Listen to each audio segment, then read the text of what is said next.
कक्षा 10वीं के एमपी बोर्ड के सभी विद्यार्थियों जिसको 22 फरवरी के लिए अच्छे से नंबर चाहिए ना, बिल्कुल हाँ जी, मैंने आपसे वादा किया कि मैं आपको अच्छे नंबर दिलाऊंगा। तो यहाँ पर देख लीजिए set b c d e f, f तक हम पेपर देखेंगे, 6 पेपर है, ठीक है। अब की बार 90 पार, बिल्कुल सारी चीजें प्रोवाइड कराई जाएगी आपको, तो चिंता नहीं करनी है। यहां से शुरू करते हैं। जल का जो पीएच मान होता है वो कितना होता है, 7 होता है। प्रकाश संश्लेषण के लिए पौधे की क्रिया जो पौधे के किस भाग से होती है, तो पत्ती से।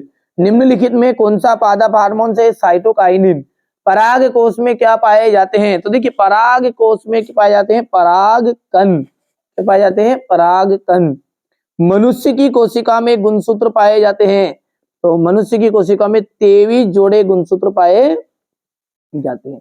यही प्रश्न आपको सेम टू सेम देखने को मिलेंगे अधिकतर, ठीक है। घबराना नहीं है, 6 पेपर को कर लोगे, पूरे 75 के 75 नंबर की गारंटी है, ठीक है। लेंस की क्षमता का एसआई मात्रक, लेंस की क्षमता है उसका एसआई मात्रक क्या है, डाई ऑप्टर है। यहाँ से हमारे इंग्लिश मीडियम वाले बच्चे ऑप्शन कर लेंगे कंप्लीट। यहाँ से इसका दूसरे का जो रहेगा वो आपका रहेगा लीप, यानी कि पत्तियां, ठीक है। यहाँ से आपके इंग्लिश मीडियम के बच्चों के बढ़िया से, हमारा उद्देश्य यही है कि आप अच्छे अंक प्राप्त करो, ठीक है। आप तो अच्छे से तैयारी करो, ठीक है, बाकी सारी मेरी जवाबदारी है। यहाँ से आप देख सकते हैं क्या आप इस कैटेगरी में आना चाहते हैं 90 के ऊपर, तो ये 6 पेपर जो बता रहा हूं उनको करना है, ठीक है। यदि आप इस 80 वाली लाइन में आने चाह रहे हैं तो 4 पेपर आपको जो बताए जाए वो करना है। यदि आप 70 वाली कैटेगरी में आप करना चाहते हैं तो 3 पेपर कर लेना। मैं बता रहा हूं ना क्लियर, जितनी परसेंटेज इसको बनानी। और ये 60 वाली जो कैटेगरी है ये आपके 2 पेपर में ही काम हो जाएगा। अब जिसको जैसा बनाना है कंप्लीट कर सकता है। वे अभिक्रियाएं जिनमें अभिकारकों के बीच आयनों का आदान प्रदान होता है उन्हें हम कहते हैं, तो आयनों का जिनमें आदान प्रदान होगा वो कहलाते हैं आपकी द्विविस्थापन अभिक्रिया।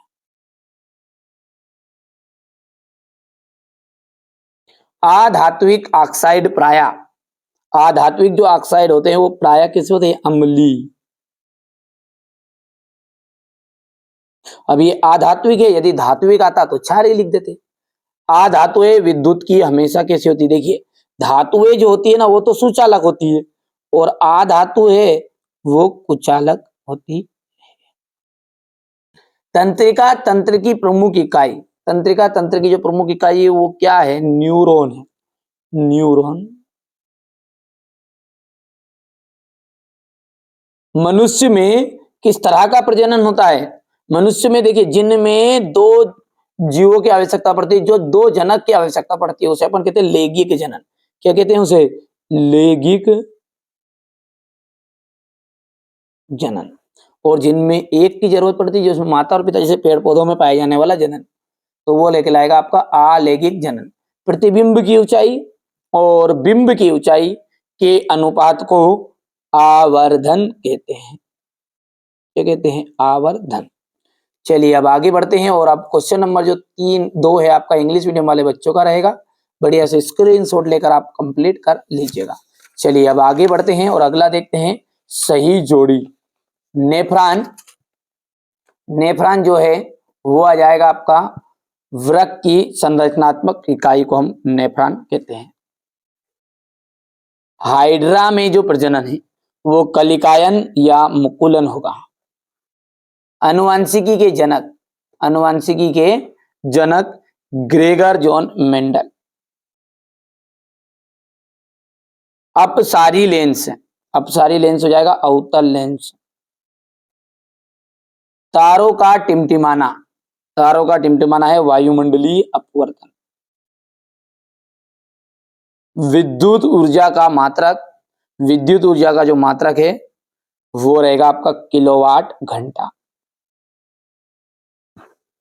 चलिए अब आगे बढ़ते हैं और जोड़ी हमारे इंग्लिश मीडियम वाले बच्चों के लिए देखते हैं, बढ़िया से कंप्लीट करेंगे वो, क्योंकि हम हिंदी मीडियम के साथ इंग्लिश मीडियम को भी अच्छी परसेंटेज बनाने के लिए तैयारी करा रहे हैं ना। वैसे मैं हिंदी मीडियम पढ़ाता हूँ इसलिए थोड़ा सा इंग्लिश का बताने में सामर्थ्य नहीं हूँ, है ना, आप समझदार है, समझ जाइएगा। लोहे पर जंग लगना इस प्रकार की अभिक्रिया है। लोहे पर जो जंग लगती है वो आपकी संक्षारण है, जिसे हम जंग कहते हैं ना, जंग लगना कहते हैं। उष्मा की 2 सुचालक धातुओं के नाम बताइए। एक तो आपकी सिल्वर और कॉपर, ये दो ऐसी धातु है जो ऊष्मा की विद्युत सुचालक धातु है। अग्नाशय में किस हार्मोन्स का स्त्रावन होता है? अग्नाशय में होता है इंसुलिन। कौन सा हार्मोन से? इंसुलिन। मनुष्य में शुक्राणु जनन की क्रिया कहाँ होती है? वृषण में।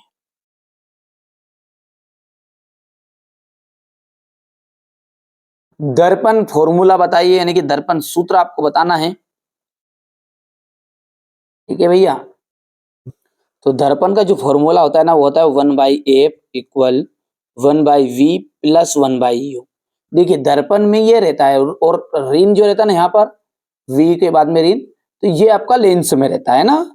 चलिए अब आगे बढ़ते हैं। और श्वेत प्रकाश के वर्ण विक्षेपण में किस रंग के प्रकाश का विचलन सर्वाधिक होता है? बैगनी रंग का। कौन से रंग का? बैगनी। हो गया। चलिए ये क्वेश्चन नंबर आपका 4 देख लीजिए, यहां से बढ़िया से कंप्लीट करिएगा, है ना। मैंने बार बार बोल रहा हूं आपको, अच्छे से तैयारी करो। जो बच्चा अच्छी मेहनत करेगा ना, उसकी सफलता रंग लाएगी। मनुष्य जो है एक मांसाहारी जीव है। मनुष्य एक मांसाहारी जीव है, तो ये बात आपकी सत्य है या असत्य है? तो मनुष्य जो है ना, वो आपका सर्वाहारी जीव है। कौन सा है? सर्वाहारी। भगत भी मिलेंगे तो कुछ उस भी मिलेंगे, तो इसलिए ये आपका असत्य रहेगा, क्योंकि ब्रैकेट में लिख देंगे सर्वाहारी। ये तो मैं आपको बता रहा हूँ ना, आपको सत्य सत्य बता। विभवांतर का जो मात्रक है वो वोल्ट है, बिल्कुल राइट बात है आपकी। विद्युत एक स्थायी चुंबक है। विद्युत जो है वो आपकी एक स्थायी चुंबक है, नहीं। विद्युत चुंबक अस्थायी चुंबक होगी, इसलिए ये बात आपकी गलत हो गई, असत्य। सोडियम एक अतिक्रियाशील धातु है, बिल्कुल सत्य बात है। कूलाम विद्युत आवेश का मात्रक है। कूलाम जो है वो विद्युत आवेश का मात्रक है, तो ये आपका सत्य रहेगा।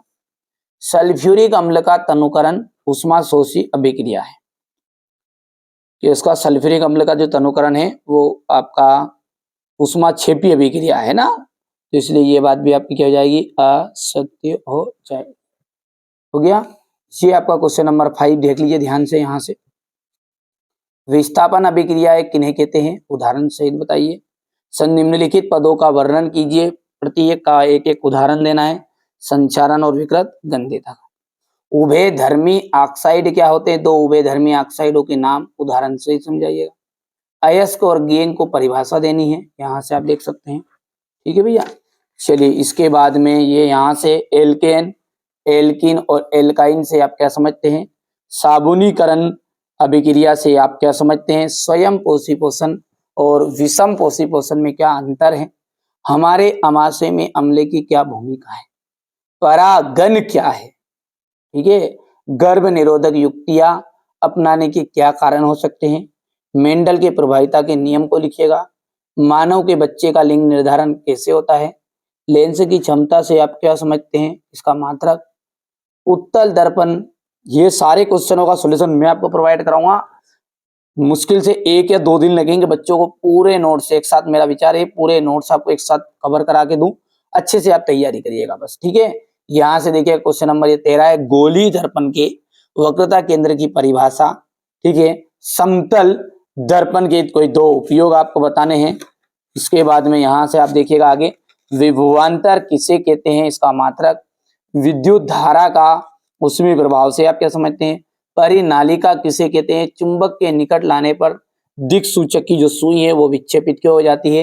एक बार आप जरूर आपके टीचरों से इसके बारे में आप चर्चा कर दीजिएगा कि ये पेपर में आएंगे या नहीं आएंगे। यदि वो बोल दे कि ये जो भैया बता रहा है ना ये नहीं आएंगे, ठीक है, तो बिल्कुल आप इस वीडियो को कभी भी मत देखिएगा और ना याद करिएगा। आपके टीचर पर मुझसे ज्यादा भरोसा रखिए। पर लेकिन ये देख लीजिएगा, कुछ हमारे रिजल्ट है, ये गए साल का 10th क्लास का है 96.75। यदि आप इस लिस्ट में आना चाह रहे हैं तो मैं आपको 6 पेपर प्रोवाइड कराऊंगा, शुरुआत में ही कहा है। यदि आप इस लिस्ट में आना चाह रहे हैं, चार पेपर में 80 की लिस्ट में जाओगे, 3 पेपर में आप 70 की कैटेगरी में रहोगे, ठीक है, और 5 पेपर अभी 3 पेपर आप करोगे तो 60 रहेगा और 2 पेपर कर लोगे तो 60 से 55 से 60 के बीच में रहेंगे। अब आपको जैसा लगता है वैसे आप पेपर कर सकते हैं, ठीक है।